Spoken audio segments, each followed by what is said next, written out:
মিশরের সিংহাসনে তখন বসেছিল এক দুর্দ্বন্দ্ব প্রতাপশালী শাসক ফেরাও। সে শুধু একজন রাজা ছিল না, সে ছিল অহংকারের এক জীবন্ত মূর্ত প্রতীক। শয়তান তার মগজে এমনভাবে বাসা বেঁধেছিল যে সে নিজেকে এই মাটির পৃথিবীর রব বা খোদা বলে দাবি করত। তার হুকুমে সূর্য উঠত না ঠিকই, কিন্তু তার ভয়ে মানুষ সূর্যের দিকে তাকানোর সাহসও পেত না। তার বিশাল সেনাবাহিনী, অগণিত দাস দাসী আর জাদুকরদের ভেলকিবাজি তাকে অন্ধ করে রেখেছিল। সে ভাবত এই পৃথিবী এবং এর মানুষগুলো তার হাতের পুতুল। কিন্তু আল্লাহ তাআলার পরিকল্পনা বোঝা বড় দায়। আল্লাহ চাইলেন এই পৃথিবীর সবচেয়ে নিকৃষ্ট, সবচেয়ে ঘৃণ্য কাফেরের ঘরেই তিনি স্থান দেবেন পৃথিবীর সর্বশ্রেষ্ঠ এক মহিয়সী নারীকে।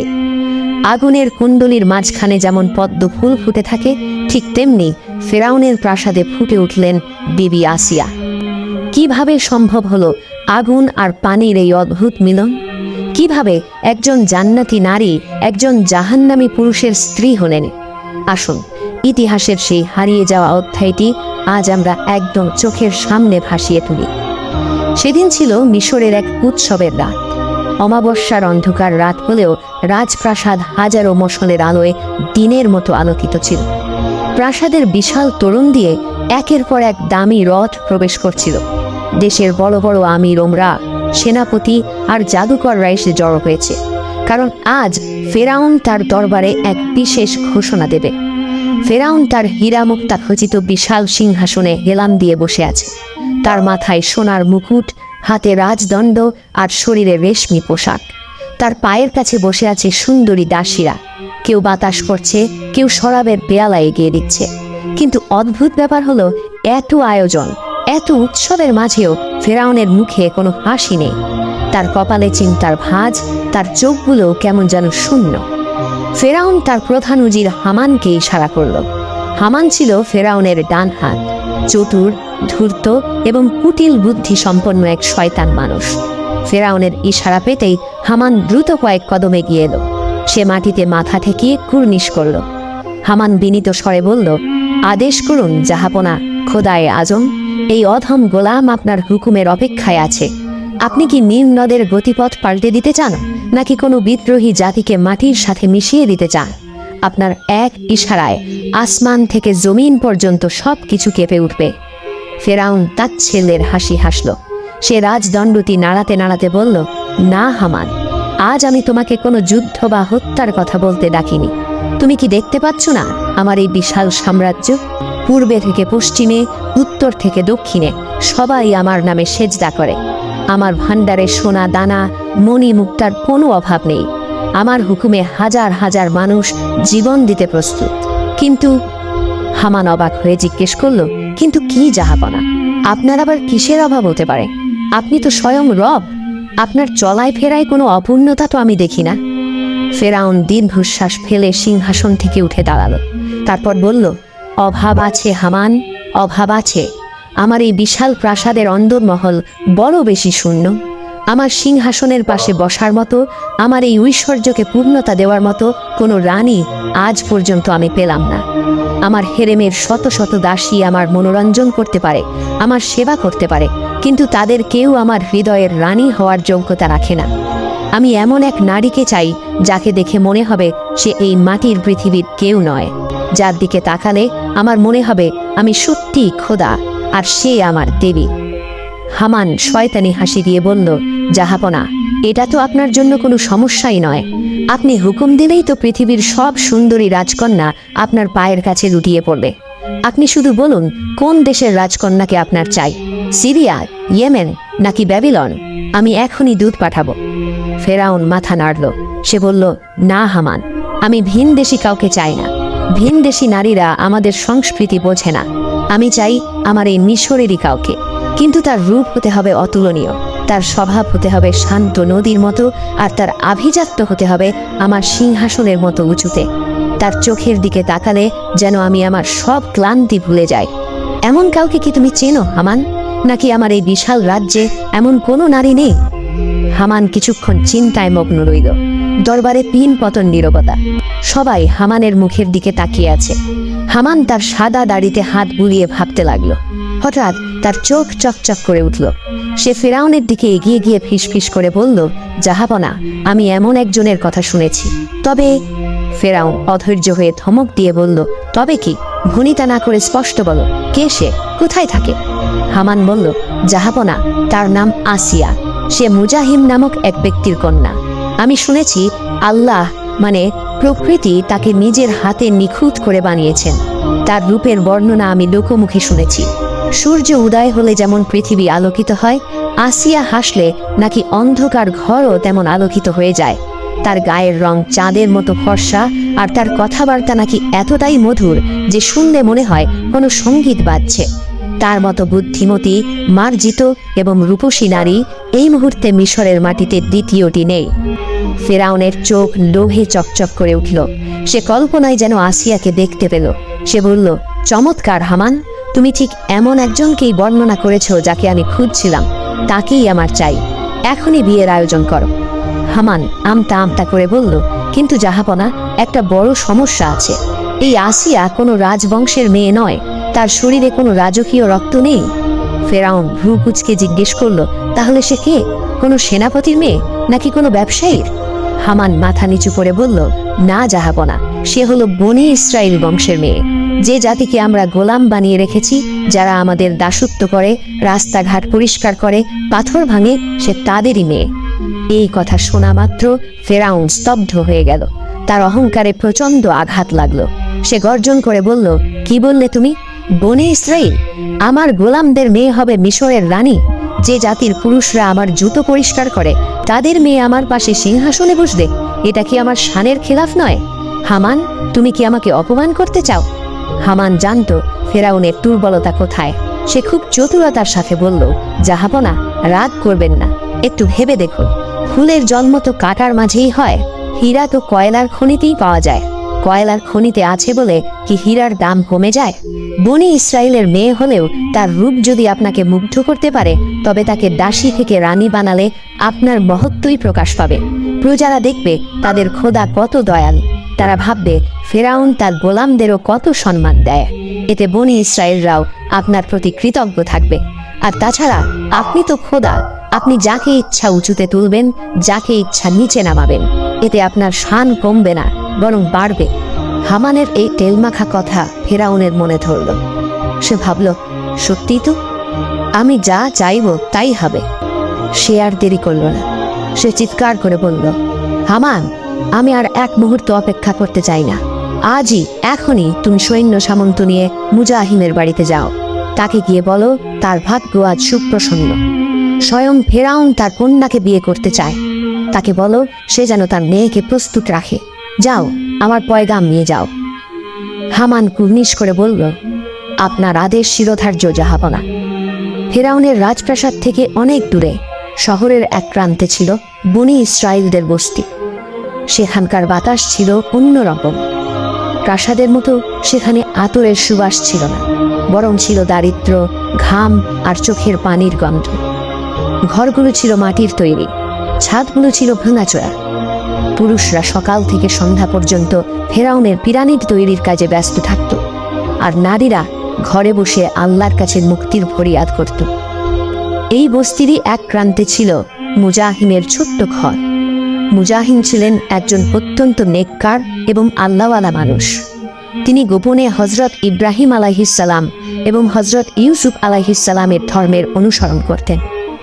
তার স্ত্রীও ছিলেন অত্যন্ত দিনদার, আর তাদের একমাত্র কন্যা আসিয়া। আসিয়া ছিলেন যেন অন্ধকারের মাঝে এক টুকরো পূর্ণিমার চাঁদ। তার রূপ যেমন ছিল অপরূপ, তেমনি তার মন ছিল আকাশের মতো উদার। তিনি সারাদিন ঘরের কাজ করতেন আর মনে মনে আল্লাহর জিকির করতেন। সেদিন বিকেলবেলা সূর্য ডুবু ডুবু করছে। মুজাহিম কাজ থেকে ফিরে দাওয়ায় বসে আছেন। তার স্ত্রী তাকে পানি এগিয়ে দিচ্ছে। ঘরের ভেতর থেকে আসিয়ার কোরআন তিলাওয়াতের অর্থাৎ তৎকালীন আসমানি কিতাবের গুনগুন আওয়াজ ভেসে আসছিল। হঠাৎ করে পুরো বস্তি কেঁপে উঠল। থর থর করে মাটি কাঁপতে লাগলো। মনে হলো যেন ভূমিকম্প হচ্ছে। মুজাহিম চমকে উঠে দাঁড়ালেন। মুজাহিম আতঙ্কিত হয়ে স্ত্রীকে বললেন, শোনো, কিসের এত শব্দ? মনে হচ্ছে হাজার হাজার ঘোড়া এদিকেই ছুটে আসছে। ফেরাউনের সৈন্যরা কি আবার আমাদের ওপর কোনো নতুন জুলুম করতে আসছে? তার স্ত্রী ভয়ে কাঁপতে কাঁপতে বললেন, আল্লাহ আমাদের রক্ষা করুন, আসিয়াকে ঘরের ভেতর লুকিয়ে রাখো, ওরা যেন তাকে না দেখে। কিছুক্ষণের মধ্যেই ধুলোর ঝড় উড়িয়ে হামানের বিশাল রাজকীয় রথ এসে থামল মুজাহিমের জরাজীর্ণ কুলে ঘরের সামনে, সাথে শত শত সশস্ত্র সৈন্য, তাদের হাতে খোলা তলোয়ার, চোখে নিষ্ঠুরতা। ঘোড়াগুলোর হিস্সার ধ্বনিতে পুরো বস্তি স্তব্ধ হয়ে গেল।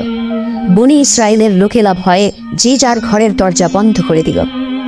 হামান রথ থেকে নামল না, সে তার উঁচু আসন থেকেই দম্ভ ভরে ডাক দিল, মুজাহিম, এই ঘরের মালিক মুজাহিম কোথায়? ইঁদুরের গর্ত থেকে বেরিয়ে এসো।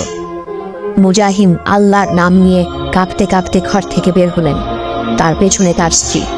মুজাহিম হামানকে দেখেই চিনতে পারলেন, এ তো ফেরাউনের ডান হাত মহা উজির হামান। মুজাহিম হাত জোর করে বিনীতভাবে বললেন, হে মহামান নমজির, আমরা তো অতি সাধারণ প্রজা, আমরা তো ঠিকমতো আপনাদের সব কাজ করে দিই, খাজনা দিই, আমাদের কি অপরাধ হয়েছে? কেন আজ এত সৈন্য সামন্ত নিয়ে আমার এই গরিবখানায় পায়ের ধুলো দিলেন? হামান ক্রূর হেসে বলল, ভয় পেও না বুড়ো, আমি তোমাকে শিকল পরাতে বা বন্দি করতে আসিনি। আমি এসেছি তোমাকে এমন এক সুসংবাদ দিতে, যা শোনার পর তুমি খুশিতে পাগল হয়ে যাবে। তোমার 7 পুরুষের ভাগ্য আজ খুলে গেছে।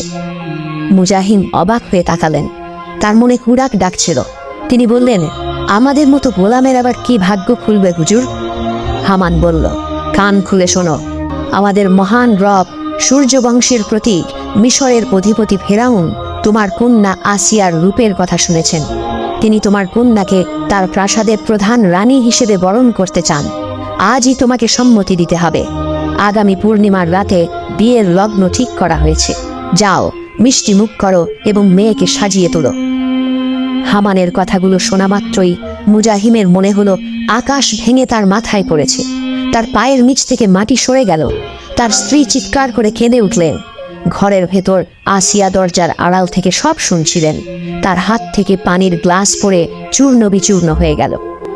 মুজাহিম মাটিতে বসে পড়লেন, তার চোখ দিয়ে অঝরে পানি পড়তে লাগলো। তিনি হামানের দিকে তাকিয়ে কান্না জড়ানো কণ্ঠে বললেন, উজির সাহেব, দোহাই আপনার, এটা আপনি কি বলছেন? ফেরাউন তো আমাদের রাজা, আমরা তার প্রজা। বাঘ আর হরিণের কি কখনো বিয়ে হয়? আকাশ আর মাটির কি কখনো মিলন হয়? আমার মেয়ে খুব সাধারণ, খুব ধর্মপরায়ণ। সে এই বিলাসিতা, এই ক্ষমতার কিছুই বোঝে না। ফেরাউনের মতো প্রতাপশালী ভোগী মানুষের সাথে তার জীবন কিভাবে মিলিবে? সে তো মরে যাবে। ওই প্রাসাদে আমার ফুলের মতো মেয়েটা টিকতে পারবে না। দয়া করুন, আমাদের মাফ করুন। অন্য কোনো উপহার চান, আমি জীবন দিয়ে দেব, কিন্তু মেয়েকে চাইবেন না। হামান রেগে গিয়ে তার কোমর থেকে তলোয়ার বের করল।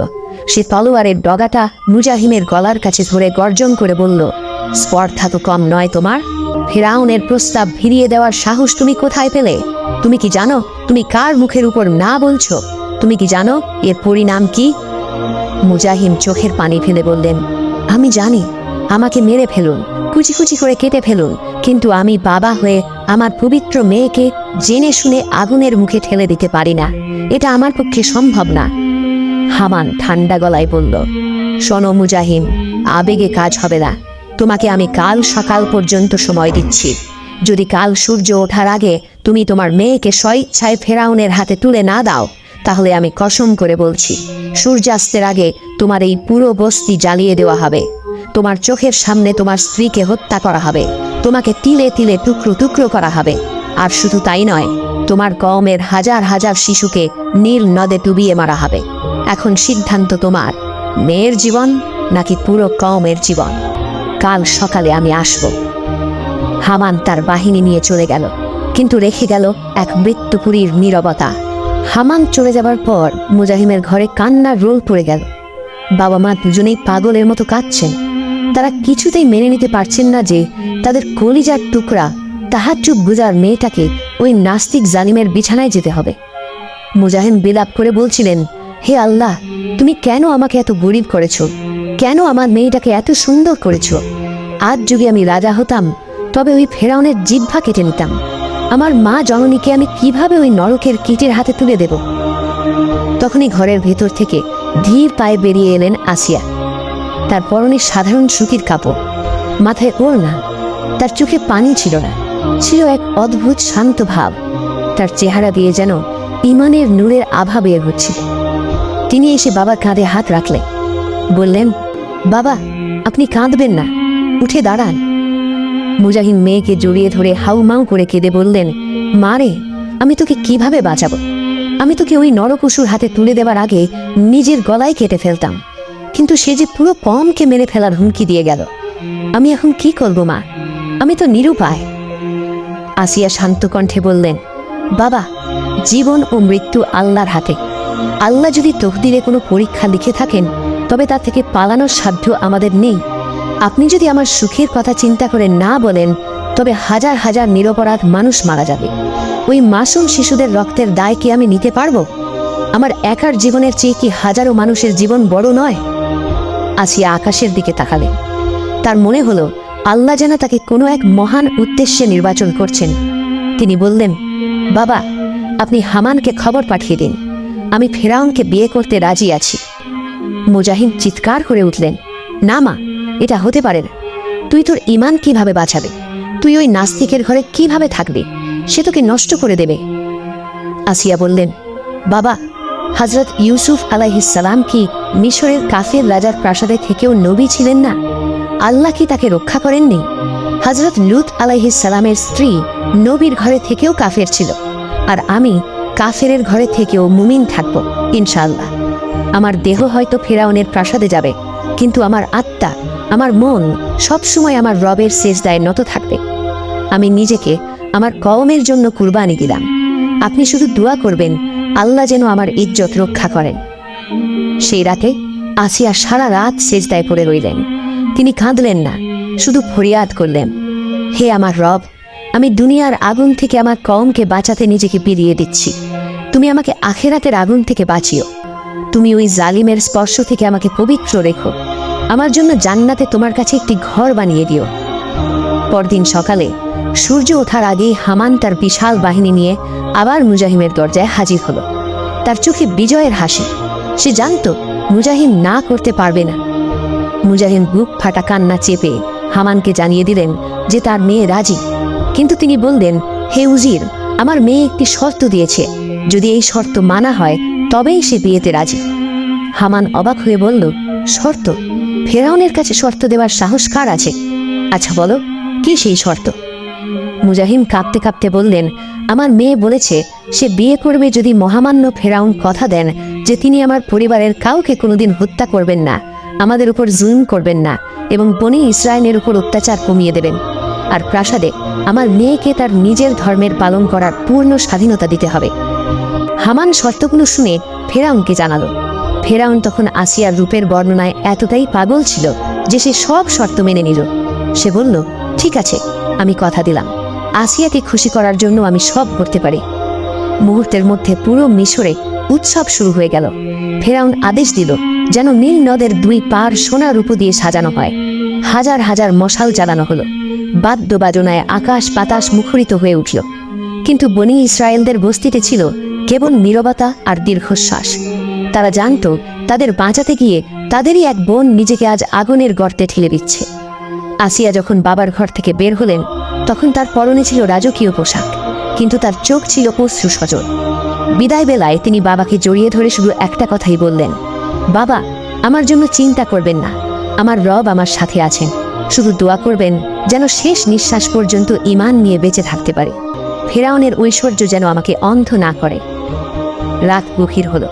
ফেরাউনের রাজপ্রাসাদের সবচেয়ে সুরম্য এবং বিলাসবহুল কামরাটি আসিয়ার জন্য সাজানো হয়েছে।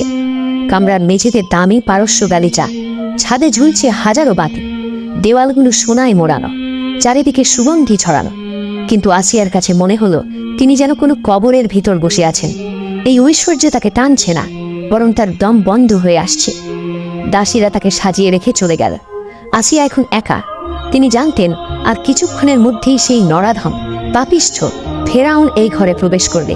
তিনি দ্রুত অজু করে কামরার এক কোণায় জায়নামাজ বিছিয়ে দাঁড়ালেন। তার শরীর ভয়ে কাঁপছিল, কিন্তু তার হৃদয় ছিল আল্লাহর প্রেমে পাহাড়ের মতো অটল।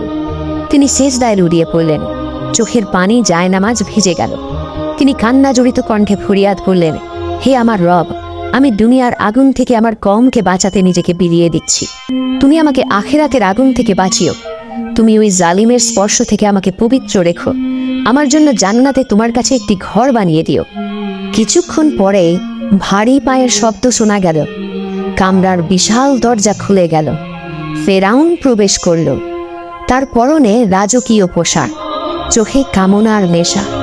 সে ভাবছে আজ সে মিশরের সবচেয়ে সুন্দরী নারীকে জয় করবে। সে আসিয়াকে জায়নামাজে বসে থাকতে দেখল।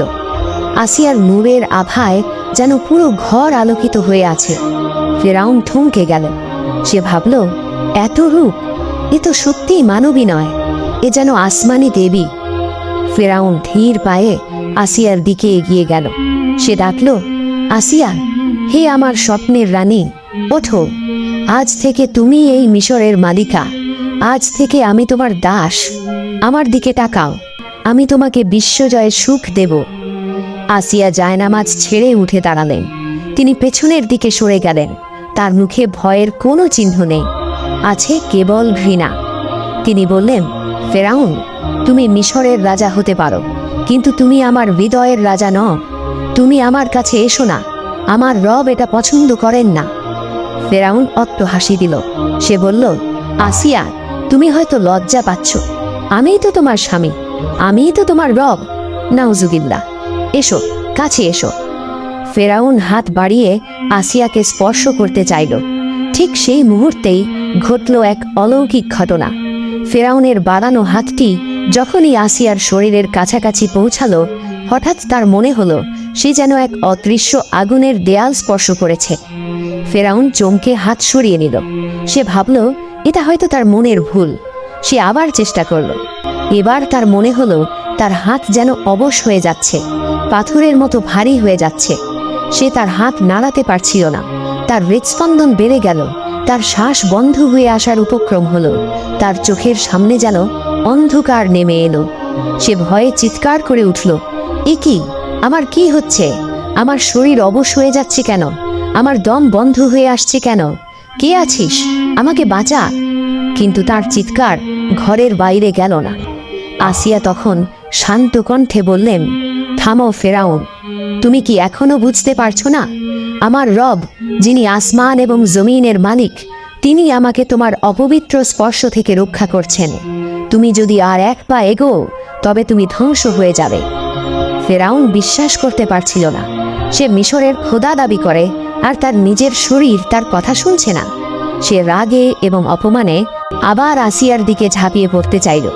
কিন্তু এবার আল্লাহ এক বিশেষ ফেরেশতা বা জিনকে আসিয়ার আকৃতিতে তৈরি করে দিলেন। তফসিরের বর্ণনা মতে, ফেরাউন যখনই আসিয়াকে স্পর্শ করতে যেত, সে আসলে ছায়ার সাথে বা অন্য কিছুর সাথে ধোঁকায় পড়ত। আসল আসিয়া তার ধরাছোঁয়ার বাইরেই থেকে যেতেন। অন্য বর্ণনায় আছে, ফেরাউন যতবার এগোতো ততবার তার শ্বাসকষ্ট এবং মৃগী রোগীর মতো খিঁচুনি শুরু হতো। অবশেষে ফেরাউন ক্লান্ত, বিধ্বস্ত এবং ভীত হয়ে বিছানায় লুকিয়ে পড়ল।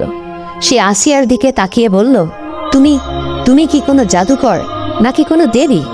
আমি তোমার কাছে এলেই কেন এমন হয়?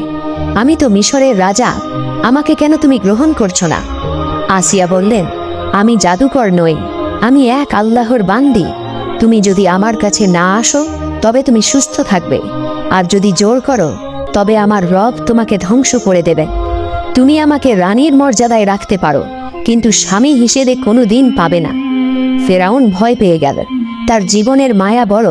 সে ভাবল, এই নারীকে জোর করে লাভ নেই, এর সাথে কোনো অদৃশ্য শক্তি আছে। সে নিজের সম্মান বাঁচাতে এই কথা কাউকে বলল না। সেই রাত থেকে ফেরাউন আর কোনো দিন আসিয়াকে স্পর্শ করার সাহস পায়নি। সে দিনের বেলা সবার সামনে আসিয়াকে রানী বলে পরিচয় দিত, কিন্তু রাতের বেলা সে আসিয়ার ঘরে ঢোকার সাহসও পেত না। আল্লাহ তাআলা তার প্রিয় বান্দি আসিয়াকে ফেরাউনের মতো নিকৃষ্টতম কাফেরের ঘরে রেখেও আজীবন কুমারী এবং পবিত্র রেখেছিলেন। এভাবেই দিনের পর দিন কাটতে লাগল।